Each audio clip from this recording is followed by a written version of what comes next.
The fire was banked correctly. I stood at the edge of the ring and looked at what I was seeing, and my mind ran through it slowly, the way a man checks a measurement he does not trust the first time. The coals pulled to center. The ash raked down flat and even. The outer ring swept clear of debris for a foot in every direction. Pine duff and dry needles brushed back from the stone.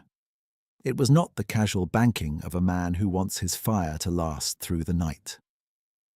It was the specific shape Ruth had shown me the first season we camped together, nearly 30 years before she passed, in a hollow not 300 yards from where I was standing. I had not done it. I had left that fire burning open and careless when I went back up the trail for wood, and I'm still not entirely at ease about what I found when I came back down. To understand what that moment cost me, I need to go back to the week before, and further back than that. Ruth died 2 years before that October, or that ovarian cancer, which she had been managing quietly for most of the last 2 years of her life without making a production of it, because that was her character. I found out the full extent of it about 4 months before she passed, which was 4 months more than I had managed to be present for the hardest part, and I have not been easy on myself about that particular accounting. We had been camping the same site in the foothills since the early 90s, Ruth and I. It was not much to look at.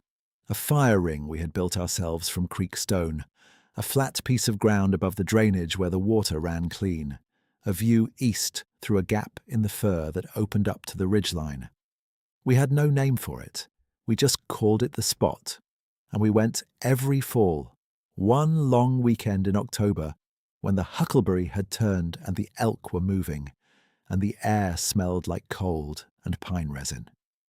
We had not missed a year in 22 years of marriage. I had not gone back after she died. The first October, I told myself I was not ready. The second October, I told myself the same thing. And I nearly believed it.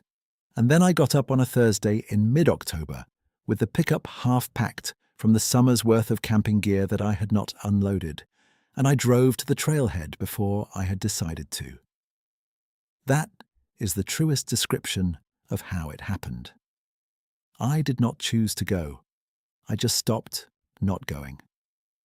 My son Denny had not spoken to me in close to 3 years by then. That estrangement is its own story, and I will not give it more weight here than it is owed, but the short account is that Ruth was the hinge between us, the person who kept the two of us in communication even when we were not managing it ourselves. And when she was gone, the hinge was gone, and neither one of us had figured out how to hang the door differently.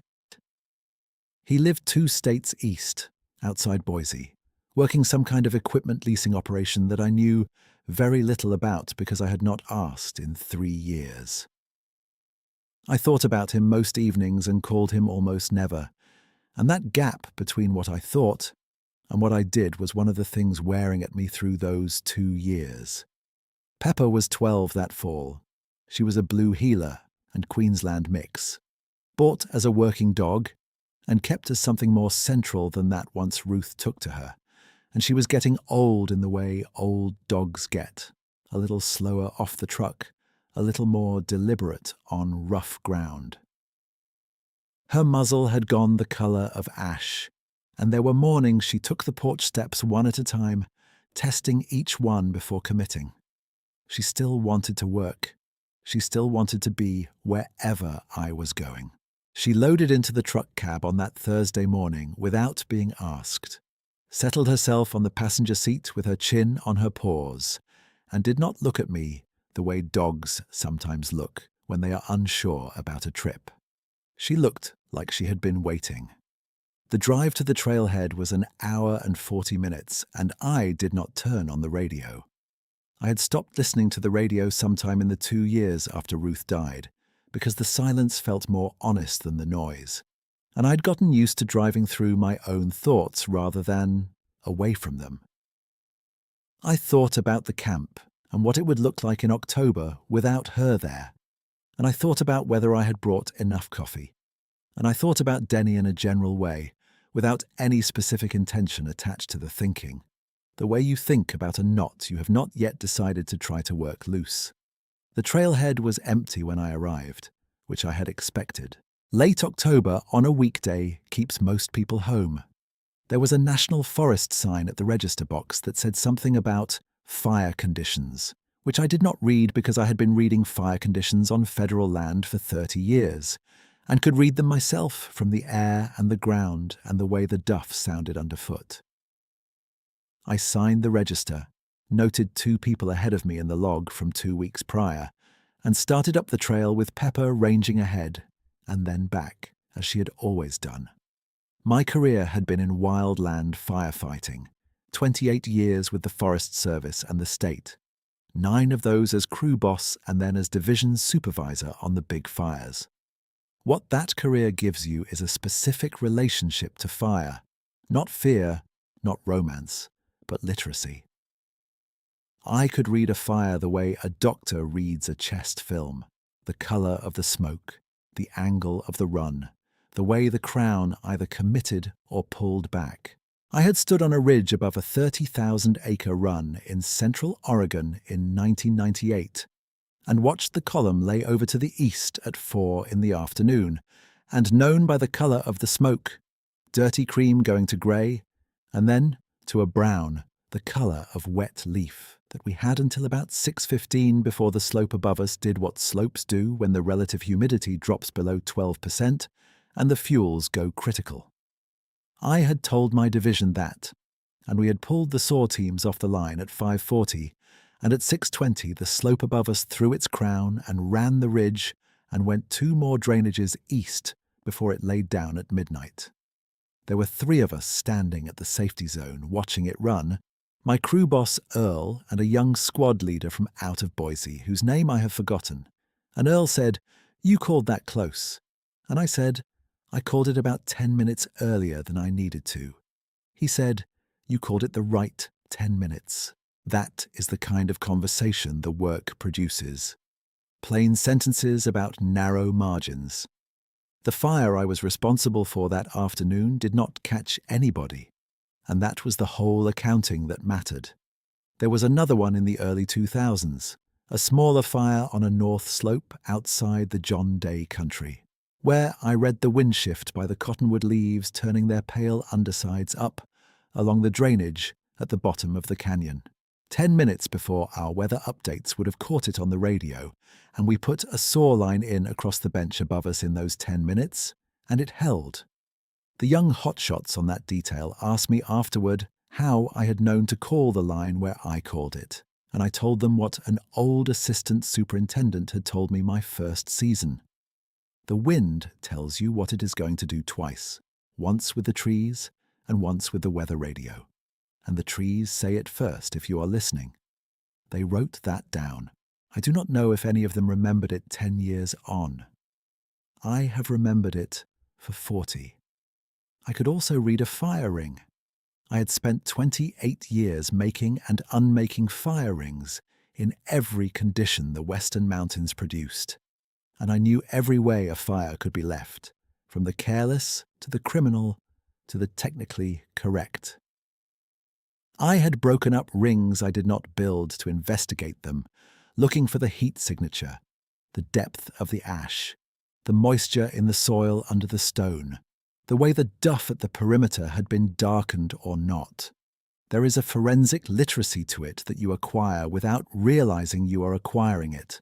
The same way a man who works on engines starts to hear the wear in a bearing before the bearing tells anyone else. Ruth had asked me about it once, a year or so before her diagnosis, sitting at this same fire ring on a September evening with a mug of tea in her hand. She said, "What does that ring tell you?" And I had walked her through what I was reading, the heat profile and the bank shape, and the way the stone on the windward side had seen more direct flame than the stone on the lee.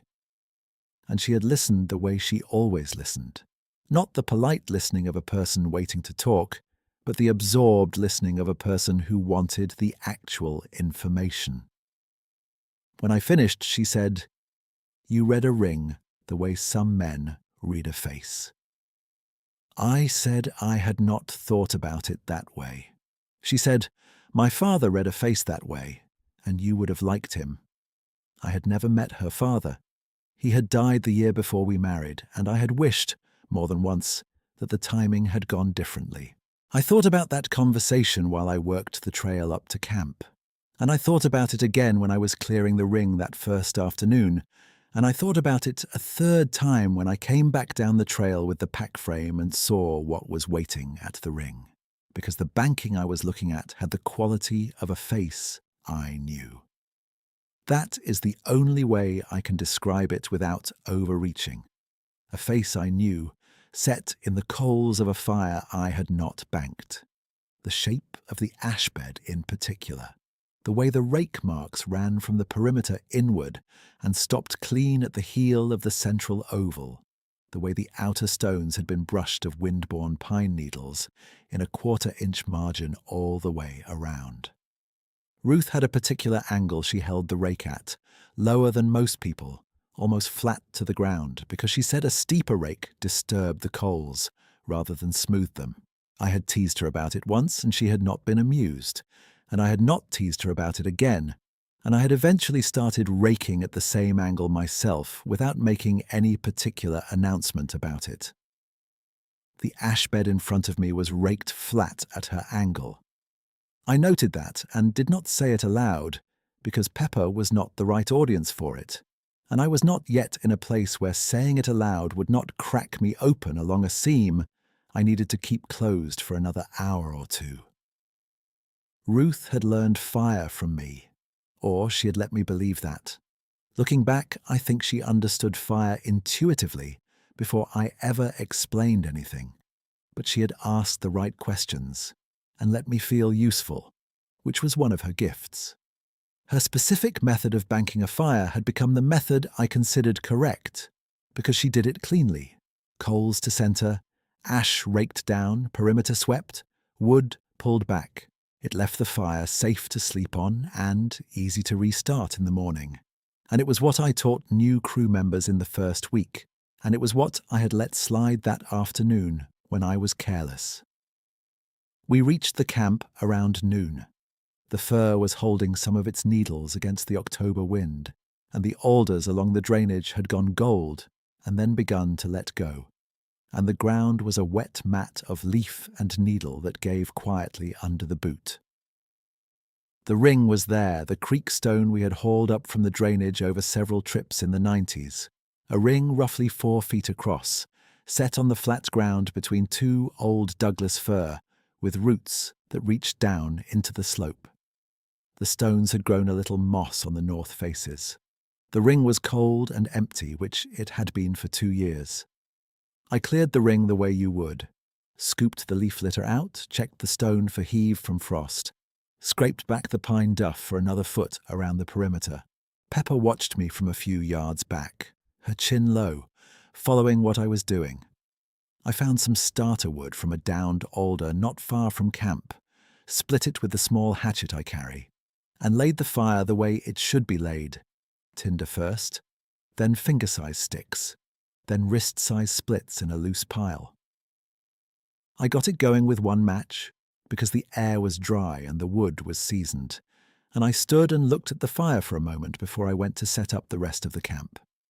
I had brought enough wood from the truck for a single evening, but I had seen a down tree about a quarter mile back up the trail that had a year's worth of dry, sheltered wood in its understory, and I had planned to make a second trip for the better fuel.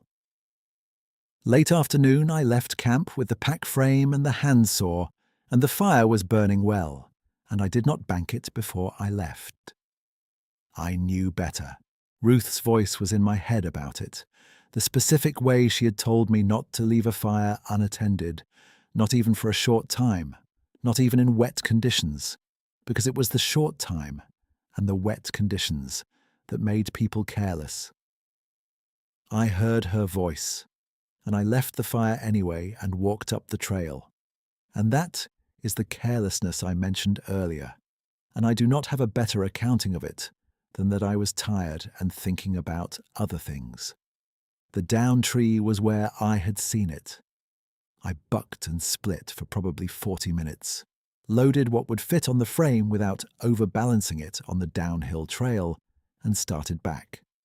The light had dropped while I worked.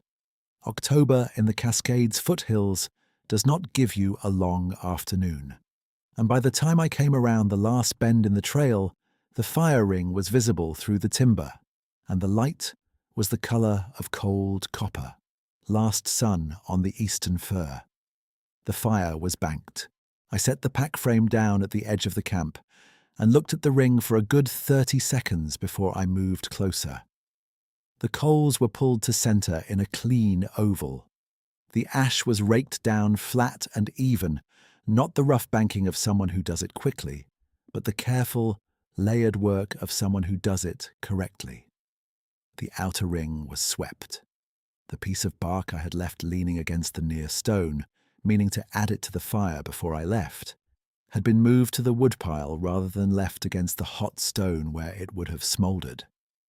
That last detail is the one that made me put my hand on the nearest fir and hold it there a moment. I had not told anyone about the bark. I had not told anyone I was coming here. There was no one in the register log from the past 2 weeks except the 2 entries dated the 3rd of October, and whoever those people were, they were not here now. My first thought was that a ranger or a Forest Service patrol had come through. The Forest Service does patrol these trails in fire season, and late October is still technically within the fire closure period on the east side of the range. A patrol finding an unattended fire would have banked it. That was procedure. I held that explanation for about 2 minutes before it started costing me something. No patrol log. Patrols sign the register at the trailhead when they come in. I had read the register myself, and there were no entries since the 3rd of October. A patrol coming in behind me on the same day would have passed me on the trail, and I had not passed anyone. A patrol coming in on an alternate route, possible, but there was no alternate route to this drainage that I knew of, and I had been working this district for a significant part of my career.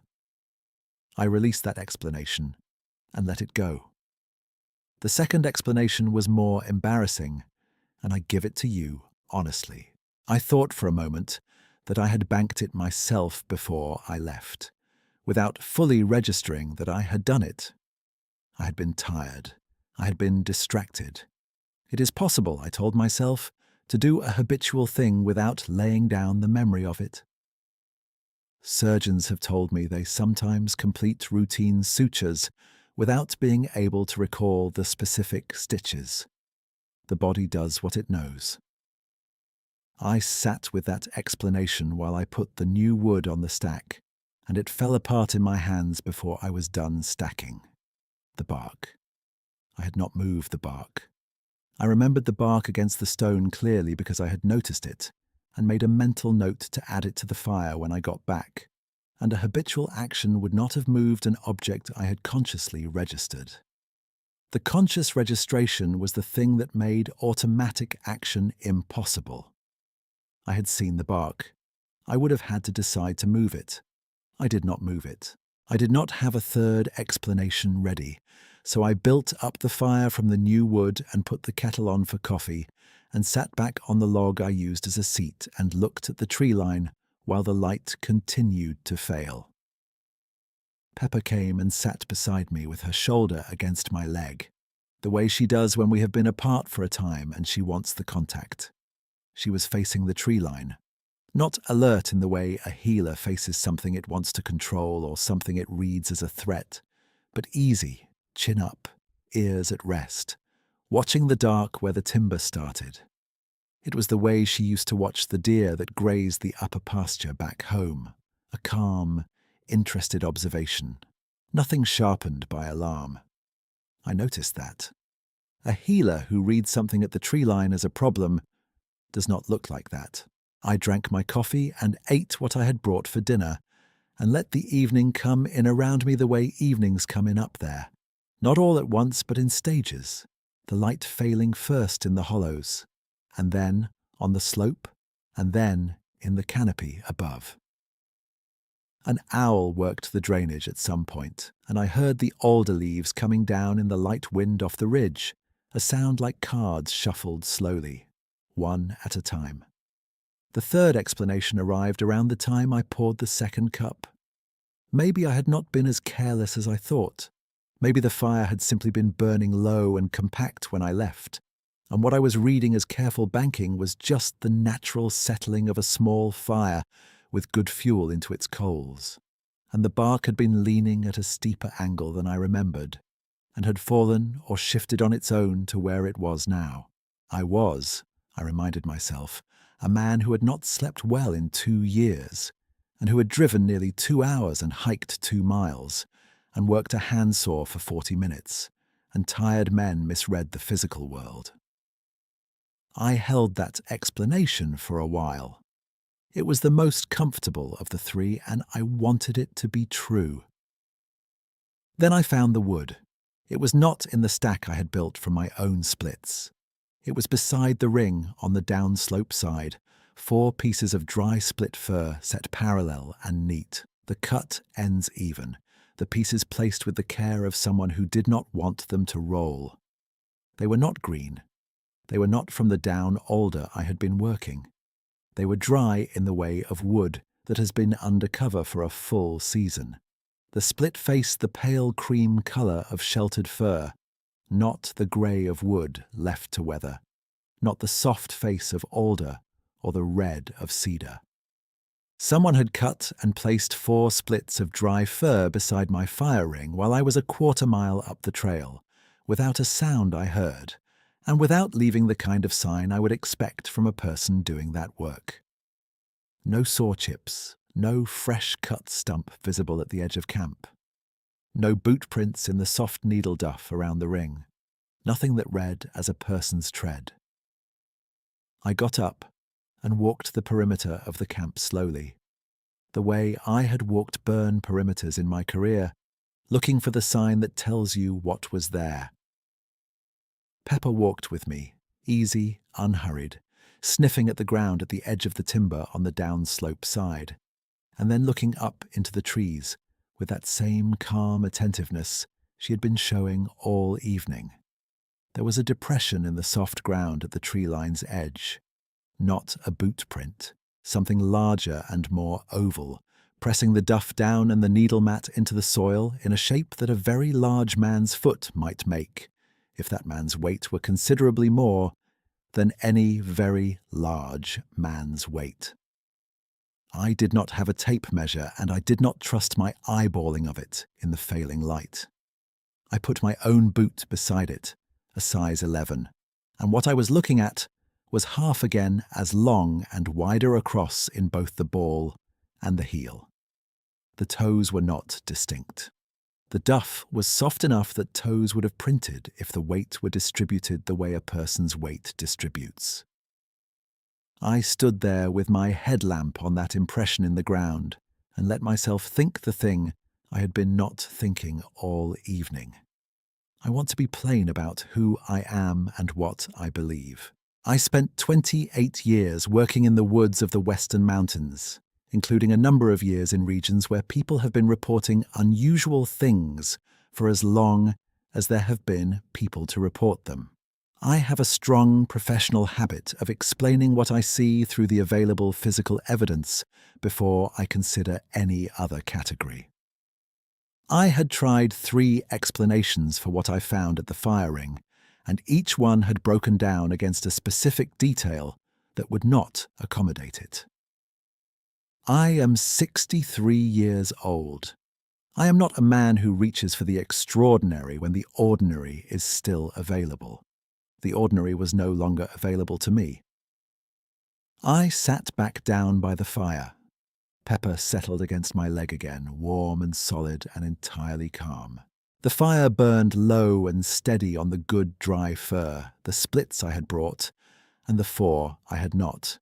And the coals were exactly what you want for an October camp, steady and orange beneath the grey, good for another 3 hours without additional wood if you left them alone. Ruth had taught me that a properly banked fire is not a dying fire. It is a patient one. I do not know how long I sat before I became aware of the stillness at the tree line. Not a sound, not a branch moved, not a step. Just a quality of presence at the edge of the timber on the downslope side where the fir grew close and dark that was different from the quality of presence that timber usually carries. I am aware of how that sounds. I spent most of my career moving through forests, and forests have a quality of presence that is a function of their size and their age and the concentration of living things in them. And I was attuned to that quality in the same way a man who has worked around large engines is attuned to the baseline sound of a machine running correctly. What I felt at the tree line was not that. Pepper did not move. She had known, I think, for some time. I lifted my eyes from the fire slowly, the way you lift your eyes from something bright when you want your peripheral vision to work. The figure at the tree line was at the edge of the headlamp's reach and beyond it, back in the dark where the fir grew close. But the shape of it was not a fir and not any combination of shadow and brush that I could compose into an innocent thing. It was large in the shoulders and in the trunk, large in the way that reads as mass before it reads as height, and it was still in the way that large things are still when they have chosen to be, not frozen, not tense, but simply present, the way a horse stands when it is watching something without alarm. I did not move. I did not reach for the headlamp to redirect it. I sat with my hands around the coffee cup and my dog against my leg, and I looked at the shape in the timber, and the shape looked at the fire. Not at me. At the fire. That is the detail that opened something in me I had not known was sealed. It was not watching me the way a thing watches you when it has decided what to do with you. It was watching the fire the way Ruth used to watch it in the evenings, from the same log I was sitting on, with the same kind of patient, satisfied attention that a person gives to something that is working correctly. The fire was banked correctly. It had seen to that. The 4 splits of dry fir were beside the ring. I thought about Ruth showing me the banking method that first fall, crouched beside this ring in the early 90s with her hands dark from the ash, talking me through the coals to center and the raking and the perimeter sweep, patient with me the way she was patient with everything she taught. I thought about how I had left the fire burning open when I went for wood, how her voice had been in my head and I had gone anyway, and how I had come back to find the thing she would have done in my absence. Something wet came down my face and I let it. I do not have a word for what I felt in that moment. I have been looking for one ever since, and I have not found anything that does not flatten it into something smaller than it was. It was not comfort exactly. It was closer to the feeling of being seen in the specific shape of what you are carrying. Not forgiven, not fixed, but witnessed, accurately and without explanation. The shape at the tree line did not move for a long time. The fire burned down. The coals went to their patient orange. Pepper breathed slowly against my leg. At some point, and I cannot tell you the exact moment because I was not watching the tree line directly, and I did not hear a departure, the quality of presence at the edge of the timber changed. Not a branch disturbed, not a footfall. The stillness shifted its character from occupied to empty, the way a room changes when a person has left it, even if you did not hear the door. I sat with the coals until they went cold. Not 3 or 4 hours, the whole night. I do not fully understand why. I think I was not ready to be somewhere else. I had been not ready for 2 years, pointed at a life that did not include what I was missing, and sitting with those coals felt like the first thing I had done in 2 years that was pointed correctly. I put the last of the coffee on around 2 in the morning when the cold came hard off the ridge, and I let the smell of it fill the camp. And Pepper slept with her head in my lap and did not seem to find anything unusual about the arrangement. In the morning, I rebuilt the fire the way Ruth had taught me. I did not make a third explanation for what I had experienced. I had used up my explanations the evening before. I sat with my morning coffee and looked at the 4 dry fir splits that were still on the pile. I had not burned them, and I thought about them the way you think about a thing someone did for you before you were ready to notice. I was in camp one more night, and I spent most of the second day on a ridge I had not visited since Ruth was alive, a spot we had walked together maybe 6 or 8 times over the years, where you could see east past 2 ridges to the open country beyond. The light in late October on that ridge is a particular thing, low and gold and long-shadowed, and I had been avoiding it specifically because of what it would feel like to stand there without her. It felt like what it felt like. And then it felt like something else too, quieter and less specific. Pepper found a ground squirrel she had no intention of catching and spent 20 minutes pretending she might. I watched her and thought about my son. I drove home on Saturday, unloaded the truck, fed Pepper, sat in the kitchen for about an hour with the phone on the table in front of me. There is no way to make that hour more or less than what it was. I knew what I was going to do, and I was not yet doing it, and a person who has carried a silence for 3 years does not close it in an hour by simply deciding to close it. I picked up the phone and called Denny's number, and it rang 4 times, and I had almost decided what to say to the voicemail when he picked up. "Hey," he said. I said, "Hey." There was a pause in which neither one of us offered anything, and then I said, "I went back up to the spot." Another pause. I could hear him working something out on his end, and I did not fill the silence for him. "How was it?" he said. Not a question exactly, more the shape of one. "It was," I said, and then I lost the end of the sentence, and I held the phone and let the quiet be there until it did not require me to do anything with it. "Okay," he said. Then, "I'm glad you went." I told him I was too. We talked for another 12 minutes, which I know because I looked at the phone afterward, not about anything that required us to say the thing we had not been saying, just about the drive and the weather and how Pepper was doing and the equipment leasing business a little, enough for me to understand it better than I had. Before we hung up, he said he might come out in the spring, and I said that would be good. And neither of us made it into something larger than a practical statement, which was about the right size for a first try. I called him again the following weekend and the one after that. We did not always say much. The calls got a little easier. He did come out in the spring, in April, and we spent 2 days working on the fence line that had been coming down on the north side of the property, which was the kind of work we had always been able to do together without the conversation needing to carry anything extra. He did not ask about the camping trip directly. I did not offer it in any form that would have required him to decide what to do with it. Some things are not for sharing in that direction. They are for carrying in the direction they are meant to go. I have told this story twice. Once to a woman in the Forest Service I had worked with for years. Someone I trusted to hear it without needing to explain it. Once here to you.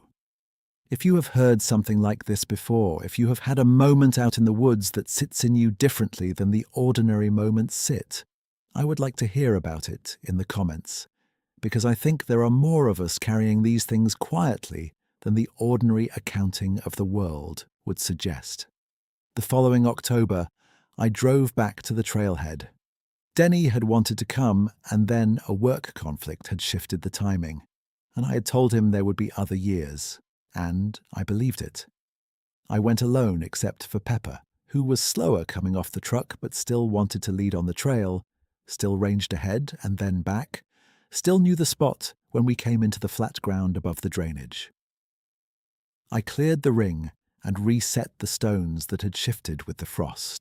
I collected the starter wood and the splits the way I had the year before, and I laid the fire the way Ruth had taught me. Tinder, and then finger-sized wood, and then the wrist-sized splits loose in a pile that lets the air work, and I got it going with one match. I watched it take and settle into itself, and when it was burning well, I banked it the way she had shown me. Coals to center. Ash raked down flat. Perimeter swept. Wood pulled back from the stone. The fire patient inside the ring, doing what it was supposed to do. Pepper lay at my feet with her chin on her paws and her eyes on the tree line, easy and calm. I did not look toward the timber. I did not need to. I poured the coffee and sat with the warmth of the ring against my hands and watched the coals hold their color against the coming dark. The fire burned correctly all night,